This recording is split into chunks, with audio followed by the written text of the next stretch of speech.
என்ன சுவாமி இதெல்லாம்? சர்ப்ப நிவர்த்தி பண்றதுக்கு முன்னாடியே பாம்பு முன்னாடி வச்ச விளக்கு அணைஞ்சு போச்சே. இது அபசகனம் இல்லையா?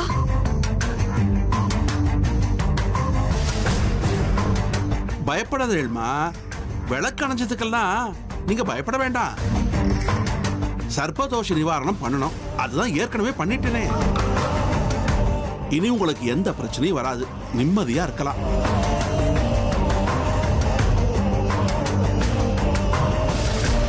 விளக்கு மட்டும் அணிஞ்சா பரவாயில்ல, பூஜைக்கு முன்னாடியே பாம்போட விக்கிரகம் உடைஞ்சு போச்சே, அது இதுக்கெல்லாம் அவ்வளவு முக்கியத்துவம் கொடுக்க வேண்டிய அவசியம் இல்லம்மா. ஏன் சொல்றேன்னா, இதெல்லாம் ஒரு பெரிய பிரச்சனையே கிடையாது. அது கோதுமையும் வெல்லமும் கலந்து பண்ண விக்கிரகங்கள். ரெண்டும் சரியா கலக்கல போல் இருக்கு. அதான் விரிசல் விட்டு போச்சு. இதுக்கெல்லாம் யோசிக்காத. நானே இதெல்லாம் எடுத்துட்டு போய் கோபகுண்டத்துல போட்டுறேன்.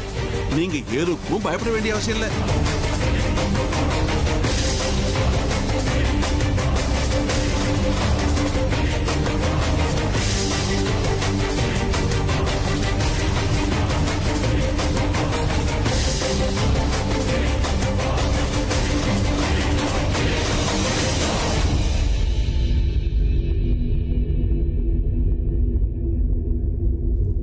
ஆண்டவா, இந்த பூஜையில ஏன்பா இப்படி ஒரு அபசகுணம் ஏற்பட்டது? இதனால இந்த குடும்பத்துக்கு ஏதாவது பெரிய கண்டம் இருக்கா ஆண்டவா?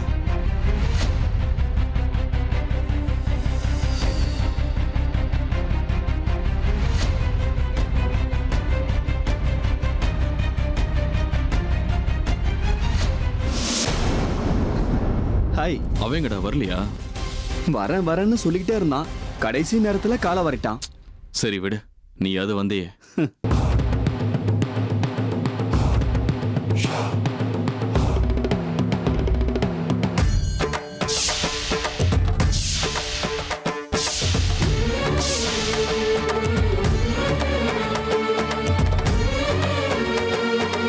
ஏ அர்ஜுன், என்னாச்சு?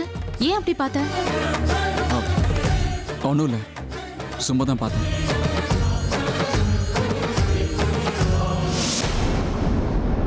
எனக்கே ஒரு மாதிரி இருக்கு. அமிர்தா இங்க எங்கேயோ பக்கத்துல இருக்காங்கன்னு தோணுது. அவங்களும் இங்க வந்திருக்காங்களா? சே, அவங்க எதுக்கு இங்க வர போறாங்க? அப்போ அவங்க இங்கதான் எங்கேயோ இருக்காங்கன்னு எனக்கு ஏன் தோணுது? என்னது, என் எதிரி இவங்க கூட இருக்கான் அப்படின்னா இவன் இங்க வந்ததை இவங்கள சந்திக்க தானா? இவங்க எல்லாரும் இங்க என்ன பண்ணிட்டு இருக்காங்க? ஏதோ பூஜை பண்றாங்கன்னு நினைக்கிறேன். என்ன பூஜை பண்ணிட்டு இருக்காங்க?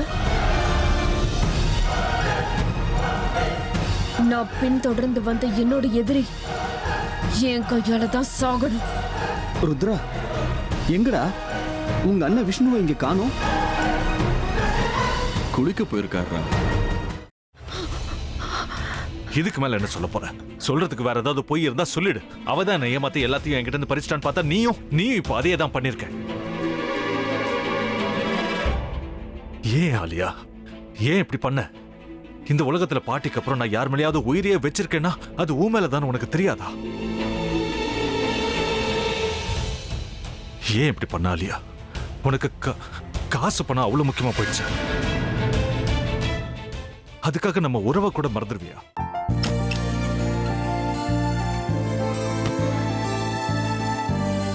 சக்தி சக்தி, ஒரு நிமிஷம்.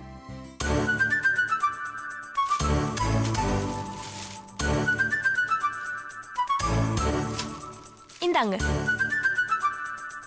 என்ன இது? உங்களுக்கு பிடிச்ச பிராண்ட் செப்பல். இது என்ன, நான் தலையில வச்சுட்டு தூங்கணுமா? சரி, அதை விடுங்க. இங்க பாத்தீங்களா, டைம் பீஸ். இதோட அலாரம்க்கு தான் நீங்க டெய்லி எந்திரிக்கணும். அதெல்லாம் என் மொபைல்ல இருக்கு. முத்து, முத்து, என்னடி இவன் முத்துன்னு ஒருத்தைய உருவாக்கி விட்டான். செல்வியை மறப்பான்னு பார்த்தா எப்ப பார்த்தாலும் முத்து முத்துன்னு கூப்பிட்டு இருக்கான். முத்துவ கூப்பிட மட்டுமா செய்யறான்? முத்துவ வச்சு என்னென்னமோ செய்யறான். நாம தான் இளிச்சவாய் மாதிரி வேடிக்கை பார்த்துட்டு இருக்கோம். என்ன முறைச்சு என்ன பிரயோஜனமாயா? உனக்கு வேற குரல் போயிடுச்சு. அடுத்து அவ செல்வியை கூப்பிட்டானா என்ன பண்ண போற? உன்னுடைய விருப்பப்படியே நீ ராமநாத வீட்டு மருமகளா வாழ போற. கண்டிப்பா என்னுடைய ஸ்தானத்திலிருந்து அவன் உன்னை நல்லா பார்த்துக்குவான் அம்மா. டேய், அவரை பத்தி தான் உனக்கு தெரியும்ல. அவர் எந்த முடிவு எடுத்தாலும் அதான் ஃபைனல். நம்ம அப்பா வேணுமா வேணாமாங்கிறத நீயே முடிவு பண்ணிக்கோ. வாடா.